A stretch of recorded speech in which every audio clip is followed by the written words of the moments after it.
c'est quand même encourageant d'avoir un pourcentage suffisamment élevé quand on parle des résultats de fin d'année, au-delà de ce que Dr Nick évoque. Oui, oui. Je vous ai dit ce soir, je vais parler comme un enseignant et je vais un peu m'inscrire en faux par rapport à ce que je viens d'entendre. Ce n'est pas mauvais que les gens s'intéressent aux statistiques. La société a raison de faire des comparaisons entre les taux de réussite d'une année à une autre. Plus loin que la société, Raoul Lemopier est enseignant comme moi dans un lycée, il peut vous dire, au moment où nous parlons, beaucoup d'enseignants ne sont pas fiers de ces statistiques.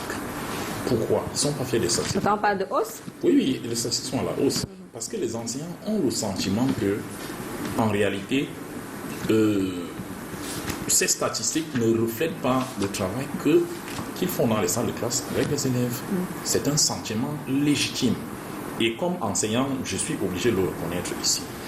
Maintenant, quand je prends une autre approche, et là je m'appuie sur la docimologie, la science de l'évaluation, il faut dire qu'on n'enseigne pas pour voir ses élèves échouer à la fin.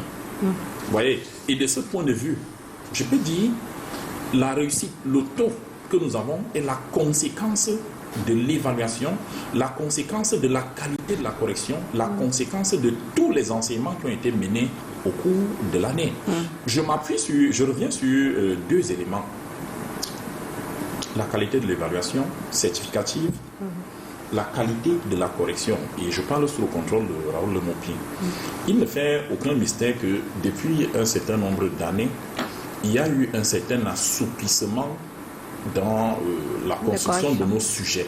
C'est-à-dire que les sujets qu'on soumet à l'appréciation, par l'appréciation, on soumet au candidat aujourd'hui, ne sont plus forcément les mêmes en termes de difficultés à surmonter que par le passé.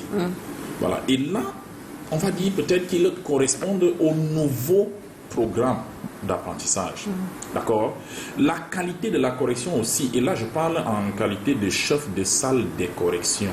C'est-à-dire que quand vous voyez les critères que vous devez vous devez appliquer pendant que vous faites la correction, vous comprenez que en réalité, toutes les dispositions sont prises pour que l'élève moyen, pas pour faciliter, non, parce que malgré... Oui, parce que je vais vous demander la délibération, c'était à combien? Parce que pour le bac, aujourd'hui, on parle de 8,50. Voilà, voilà.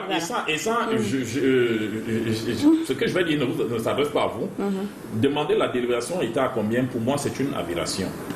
C'est une aberration. Ça a toujours été une question. Voilà, c'est une question, mais c'est une question que ceux qui ne sont pas de notre corps posent, et ils la posent, bon, comme ça, mais pour nous, c'est une aberration. C'est une aberration pourquoi? Quelqu'un va venir vous dire au quartier, la délibération, c'était à 6.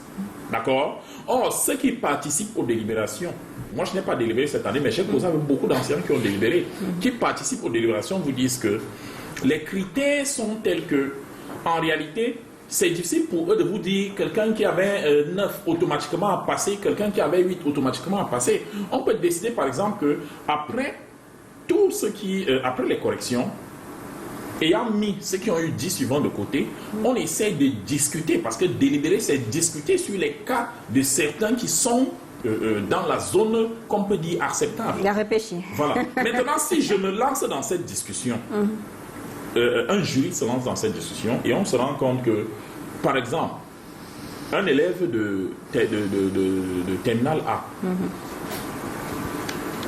n'a pas de moyenne au premier groupe. D'accord? Et il est dans la zone délibérable. Vous pensez qu'on va faire quoi de lui? On va lui donner l'examen.